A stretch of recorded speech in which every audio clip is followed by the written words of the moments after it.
Sometimes otherworldly beings find interesting ways to try and contact you. They might use a Ouija board, or maybe come to you in a dream, or sometimes they speak through another person. They each have their own style and preference that's particular to them. The one who contacted Jack spoke to him through his computer, or I guess you could say the communication was through on-screen text. The first time it happened, Jack had been sitting at his computer playing Solitaire. A blinking red light from the router indicated that his internet connection was down again. This was at least a weekly occurrence, and Jack was getting used to this spotty internet service. As he moved his cards, the game faded into a solid black screen, and the red text appeared. Hi Jack, I need a favor from you. You're a very special person, and I know you'll help me. I can't ask this of just anyone. I really need your help. Jack paused for a second. The router light was still blinking red. Is this some sort of joke? He couldn't help but wondering. Several moments later, the message continued. Yes, Jack, I know this is weird for you, but I don't want you to worry. This is just a small, easy favor I need. I'll make sure you're rewarded. Now, nearly in a panic, Jack reached around and pulled the internet cable completely from the wall. Still here. Jack, I don't want to waste any more of your time, so I'll get right to what I need. Tomorrow when you go to work, I need you to move the large potted plant that's next to the elevator on the ground floor. All you have to do is pull it out 3 inches from the wall. If you do it at 8:17 a.m., nobody else will be in the area. Jack sat there, refusing to respond, still trying to figure out what was happening. The writing continued. Look, Jack, I'm asking you because I know you'll do it. You won't let me down. You're special. We'll talk tomorrow. Jack pulled the power cord from the wall and the computer went blank. Did that really just happen? He thought. Still shaking from the experience, he took a warm shower and got ready for bed, convincing himself that he'd either had some crazy dream or that was just some elaborate joke. But who would play that kind of joke on him? He didn't really have friends or enemies. He woke up the next morning feeling refreshed. Work would start at 8:30 a.m., and Jack was never late. He pulled into the parking lot at 8:10 a.m. Normally he'd just go right in, but the message had told him to move the plant at 8:17 a.m. Was he really going to do it? Overnight, Jack's fear had turned into curiosity. Let's say he moved the plant, he wouldn't be doing anything wrong or illegal, right? In Jack's mind, the most reasonable course of action was to move the plant. He'd do it, nothing would happen, and he'd be able to put this whole crazy matter behind him. 1 minute before 8:17, Jack left his car and walked towards the building. He entered the foyer at the exact time he was supposed to. The message was right. Nobody else was around. Odd, Jack thought. The building was normally busy this time of morning, but this temporary lull had been accurately predicted. Fine. Let's see what happens. Jack muttered to himself. He walked up to the large potted plant placed firmly between the 2 elevators in the lobby of the 10-story building. The plant looked like it was fake, a decoration people passed every day without really noticing. It was heavier than Jack realized. He put some might into his effort and pulled the plant out 3 inches to his best estimate. He stood back and looked at the plant, then looked around the lobby. People were coming in behind him now, and the lobby was starting to fill up again. Nobody seemed to notice the plant was in a slightly different location. Nothing seemed different at all. Jack skipped the next elevator and waited for something, but nothing happened. Finally, Jack entered the elevator and made it to his 7th floor cubicle, on time like always. If you ever asked Jack's coworkers to describe him, you'd hear words like polite, quiet, respectful, and competent. And while those words were all accurate, they gave little indication of the truth that Jack really didn't like most people. That's not to say he disliked them, just that he had very little interest in getting to know them or being their friend, save for one. Allie, the girl who sat 2 cubicles down from him, was the only person he wanted to know more about. With her big smile, blonde hair, and beautiful figure, Jack was very interested in learning all about her. Despite his lack of success with women in the past, he was actually doing a fair job getting to know her. Every morning as he passed her cubicle, he'd stop for a chat. The chats were 1 minute at first, then 2 minutes, then several minutes. Jack was surprised that she actually seemed to like him. On this particular morning, their daily conversation lasted only a couple of minutes.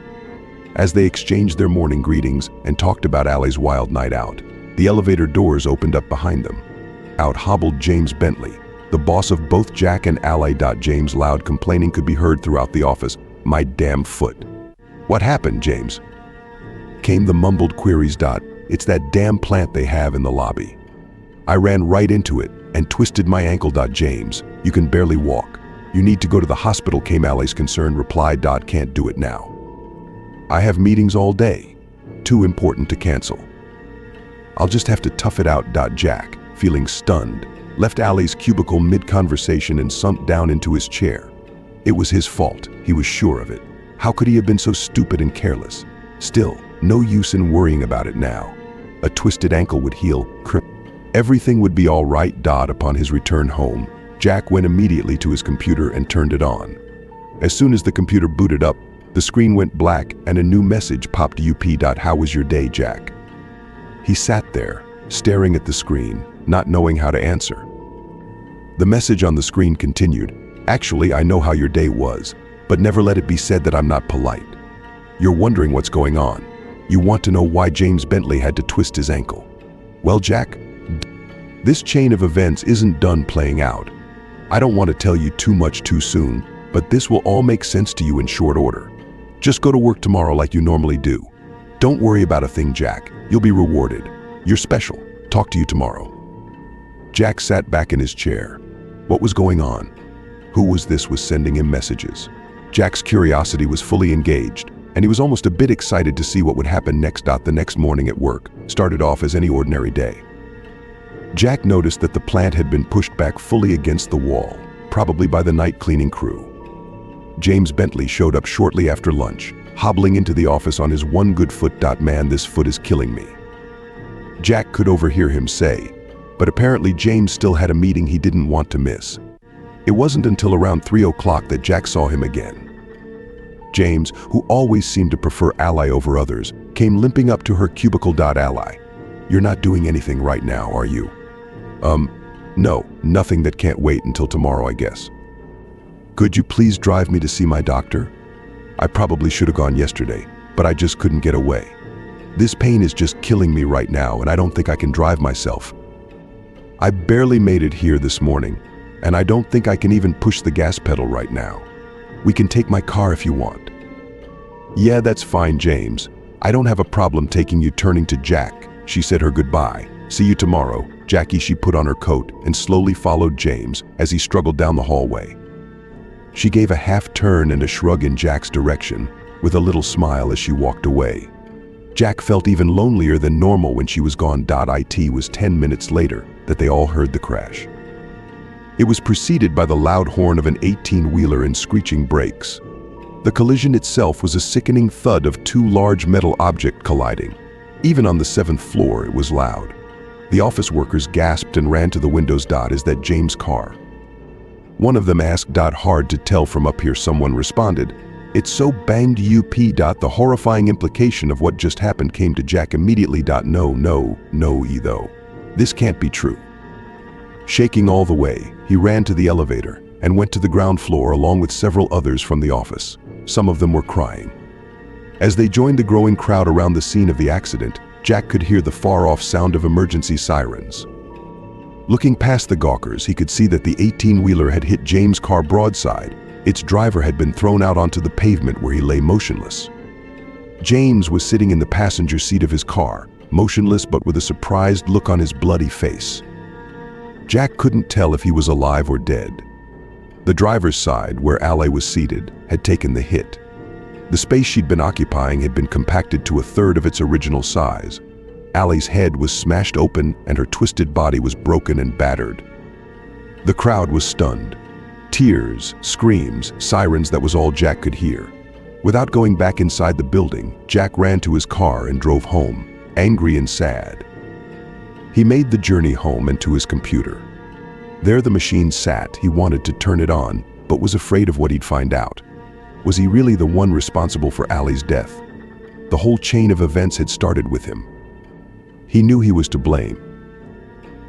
Jack reached for the power button and then pulled his hand back. Finally, after several minutes, he found the mental strength to turn it on. The screen flickered and then went black, and the familiar text started appearing on the screen. No, Jack, it's not your fault. I know you're blaming yourself, but all people die eventually, some just sooner than others." Jack stared at the screen. He resisted the urge to throw the monitor to the ground. After a moment, the writing continued. "Jack, I'm going to tell you something, and I really need you to seriously consider everything I'm about to say. You thought you were in love with Ally. The truth is, you just wanted to fuck her. And please excuse my language. But every once in a great while it's best to be blunt. Jack, she wasn't the one for you. She would have made your life miserable. Yes, you would have eventually found the courage to ask her out. She actually was interested in you. She thought you'd make a good project. Sad, really, for her. Not for you. I want you to think back to all the things she told you. Why did her last boyfriend break up with her? Because she cheated on him." Jack mumbled under his breath.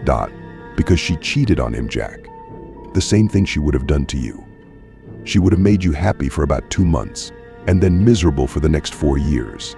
Sneaking around, laughing at you behind your back, spending all your money. Once you finally got rid of her, you would have been so jaded that you'd never date again. This is true, Jack. I see all future possibilities, the ones that come to pass and the ones that don't. You've seen how she really is, Jack, but you let your lust for her blind you to the truth. Together, you and I have made sure you avoided that path. One more thing, Jack, this isn't done playing out yet. There's more to come. No, fuck you. You killed her." Jack screamed and threw the monitor from the desk. It landed on the floor and sparked out. Jack got barely any sleep that night, and the next day he wasn't sure he wanted to go to work. But the last words he'd been told had piqued his curiosity, and his anger had somewhat subsided. No work was done that day at the office. The company brought in grief counselors. People shared their thoughts. They cried. They hugged. James had actually survived the accident, but was in a coma.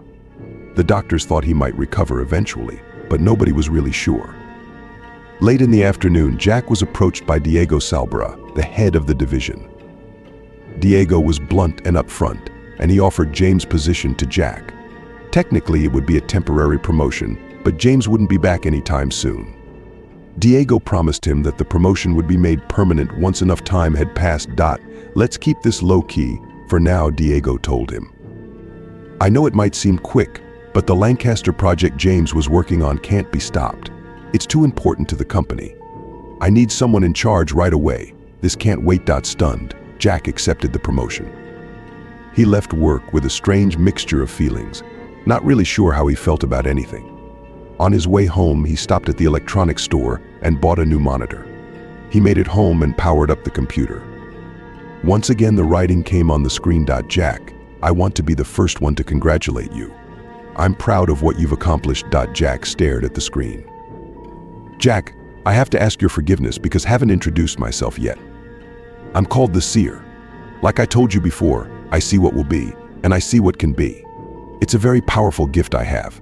But you know what, Jack? For all my power, I still can't do anything corporeal. I can predict, I can see, and with enough effort I can even communicate. But I don't have a body. That's something that was taken from me a long, long time ago. That's why I need you, Jack.